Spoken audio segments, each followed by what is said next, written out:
Bonjour, ici Stéphanie Dionne de l'École branchée.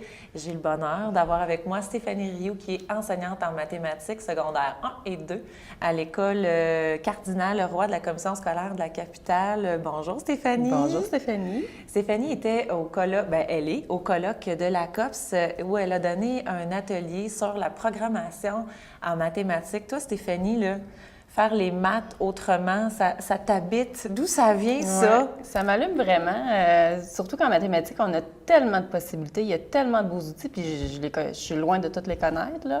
Mais au départ, j'ai voulu commencer ça parce que c'était pour susciter la motivation chez mes élèves, pour varier le type de tâches, pour susciter l'engagement des élèves, parce que je remarquais que de plus en plus, l'engagement s'effritait chez certains. Le niveau d'engagement n'était pas au rendez-vous. Oui, effectivement. Donc, j'ai commencé à explorer, mais les idées ne venaient pas tout de suite. Ça a été long, mais c'est en participant tranquillement à différents congrès, notamment le congrès du GRMS pour les mathématiques au secondaire, en assistant à des ateliers. Tranquillement, je me suis mise à découvrir des outils, découvrir des façons de faire dont je n'avais aucune idée, mais... Puis qu'est-ce qui t'a accroché particulièrement sur la programmation?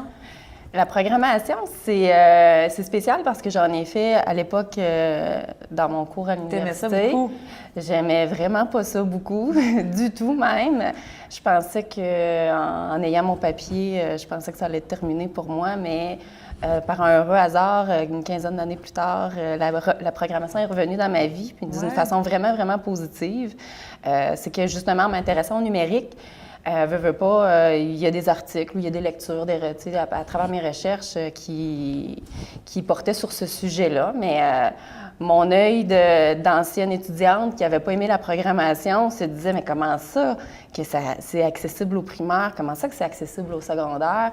Alors, je me suis mise à lire ces articles-là, puis à travers les lectures, j'ai réalisé la pertinence que ça pouvait avoir dans mon cours de maths, mais j'avais toujours pas vraiment d'idée comment l'intégrer dans mon cours de mathématiques. Comment ça t'est venu, justement, cette première idée-là pour intégrer ça dans ton cours de mathématiques? Bien, à la commission scolaire de la capitale, il y a une formation qui s'est donnée à un moment donné par mes conseillers pédagogiques. J'ai assisté à cette formation-là et en une journée, à la fin de la journée, j'ai compris que mon enseignement allait prendre un virage en intégrant la programmation dans mes cours. Je me suis mise à l'intégrer pas très longtemps après. J'ai pu constater effectivement les effets tout ce que j'avais lu sur le sujet, j'ai pu constater que les effets étaient vraiment mesurables en classe. Puis ça m'a incité à continuer. Alors, cette année, c'est ma deuxième année d'intégration de la programmation dans mes cours. Puis, définitivement, j'ai l'intention de continuer. Puis, c'est quoi la proportion de temps que tu utilises à faire accomplir des tâches aux élèves au travers de la programmation en lien avec la mathématique? Oui, là? définitivement. Parce que d'abord, avant tout, je suis une enseignante de maths. Oui. Alors, je suis toujours centrée sur ce que j'ai enseigné. Puis la programmation, je fais pas juste ça comme mathématiques autrement, je fais d'autres choses. Je dirais qu'à peu près, environ une fois par chapitre. OK. J'initie, je fais faire à mes élèves un programme qui est sur le sujet du chapitre exemple. Là, comme ces temps-ci, en deuxième secondaire, on travaille le cercle et le cylindre. Alors, ils vont avoir à faire un petit programme qui travaille ces notions-là. Donc, c'est ça, environ une fois par chapitre. Donc, dans une année complète, les élèves vont y toucher une bonne dizaine de fois environ. Il y a des chapitres qui s'y prêtent moins, d'autres qui s'y prêtent plus, mais c'est toujours relié à nos contenus mathématiques. Au contenu mathématique, puis là, on a parlé de contenu, mais en même temps, faire les maths autrement, est-ce que ça permet vraiment de voir tout le programme? Définitivement, oui. On finit par développer des stratégies. Le numérique aussi amène autant moi que mes élèves à être plus efficaces. Nos 75 minutes de cours sont vraiment optimisées par la motivation des élèves. Le travail se fait plus rapidement, mais pas moins bien. Mais les élèves sont motivés, sont engagés, donc sont amenés à faire le travail. C'est sûr aussi que j'ai le souci de me questionner si ce que j'ai choisi comme activité avec le numérique donne une valeur ajoutée à ce que j'enseigne. Comment tu le faisais auparavant d'une façon différente, peut-être moins numérique, mais tu te demandes c'est quoi la plus-value? Exactement. Si j'ai un doute, bien à ce moment-là, je vais conserver le papier-crayon, puis j'en fais encore beaucoup de papier-crayon en mathématiques. Il y a des moments où c'est indispensable. Mais quand j'ai une possibilité d'utiliser un outil qui m'amène à aller plus loin, qui amène l'élève à réfléchir davantage sa notion mathématique. À ce moment-là, quand j'ai l'assurance qu'il y a une plus-value, bien, on va se lancer dans le numérique. Mais à ce moment-là, on fait un peu un échange. Ce que je ne faisais pas sur papier-crayon, on va le faire avec le numérique. Puis même, on va plus loin encore. Donc, c'est comme ça que je l'utilise. C'est comme ça que tu l'utilises. Puis, tu sais, tu as parlé beaucoup d'efficacité, mais il y a autre chose au niveau du numérique qui t'amène à être efficace. Tu m'as parlé un peu de la classe inversée aussi. Oui. Ça, tu l'utilises également? Je l'utilise un peu. Il y a des enseignants qui décident de faire le virage à 100 avec la classe inversée. Toi, tu l'as intégré? Moi, je l'ai intégré. J'ai certains chapitres qui sont entièrement classe inversée, d'autres pas du tout. Parfois, c'est des moments seulement. J'ai décidé d'utiliser ça au départ justement pour sauver du temps. Sauver du temps, la classe inversée, c'est possible pour intégrer plus de numérique en classe par après. Donc, ça a été un peu ma motivation pour le faire. J'ai réalisé aussi que ça apportait d'autres bienfaits. Mais c'est ça. Pour moi, c'est encore une façon de varier mes approches, de varier mes activités. J'ai pas l'intention d'en faire à l'année longue, mais quand je le fais, les élèves l'apprécient. Puis après, le chapitre suivant, on fait autre chose, on le fait autrement. C'est ça. Puis tu observais toujours le niveau d'engagement, oui, l'impact que ça avait pour eux. Puis au travers de tout ce que tu as développé avec les maths autrement, tu en as fait une page Facebook qui connaît un grand et bel accueil des enseignants en mathématiques. Parle-moi un peu de cette idée-là, puis des échanges qui sont faits au travers, parce qu'on a beaucoup parlé au sommet du développement professionnel dernièrement, entre autres de la possibilité de se développer professionnellement au travers des réseaux sociaux. Puis ta page, elle permet vraiment ça. Parle un peu de ce que ça crée comme échange. Oui, c'est vraiment une belle tribu numérique.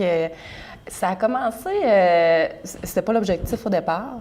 Au départ, on était quelques collègues de travail qui participaient à un congrès et on s'est dit, on va se créer une petite page Facebook pour se partager nos coups de cœur parce qu'on n'assiste pas nécessairement aux mêmes ateliers. Donc, pour se partager les ressources, les coups de cœur. Finalement, au retour de ce congrès-là, on s'est mis à ajouter des collègues. Ça finit par aussi traverser les écoles. Puis éventuellement, là, ça a pris de l'ampleur énormément. Puis finalement, on a changé le nom. Je dis on parce qu'il y a moi, les administratrices de la page. Il y a moi, Annie Filion, puis Mélanie Boucher. Okay. Alors, on a décidé de changer le nom, de l'appeler Les maths autrement pour couvrir plus large.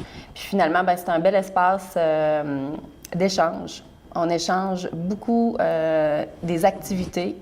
On échange beaucoup des idées, on échange beaucoup... il y a beaucoup de questions aussi qui se posent sur ce groupe-là.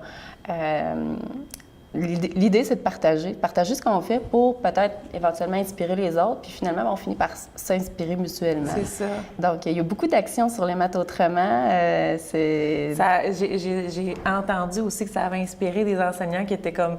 pas tellement habitués ou à l'aise, puis qu'à lire les échanges, même sans partager réellement, on commençait à bâtir des projets ou à se réseauter particulièrement avec certains enseignants. Puis c'est ça, tu sais, dans l'enseignement, quand on ne voit pas ce qui se passe ailleurs, on demeure dans notre zone de confort, puis c'est normal, je l'ai fait longtemps moi aussi, mais en voyant ce qui se passe dans les classes des autres, ça nous amène à vouloir essayer nous aussi. C'est sûr qu'il faut prendre des risques, mais c'est des risques qui valent la peine. Hey, merci pour ce partage-là. Mais avant de terminer, Stéphanie, j'ai la question qui tue pour toi. Non, la question est due. Oui. Qui est proposée par Escouade et due. Et cette question-là, c'est quel est ton mot, toi, Stéphanie Rioux, que tu gardes en tête pour avoir un impact positif chez les autres? Définitivement, le partage. Le partage? On vient juste d'en parler. Oui. Moi, c'est comme ça que je me suis lancée parce que j'ai reçu beaucoup. Puis ensuite, en partageant moi à mon tour, je pense que ça peut faire une différence dans mon entourage. En partageant aussi, ça incite les autres à partager.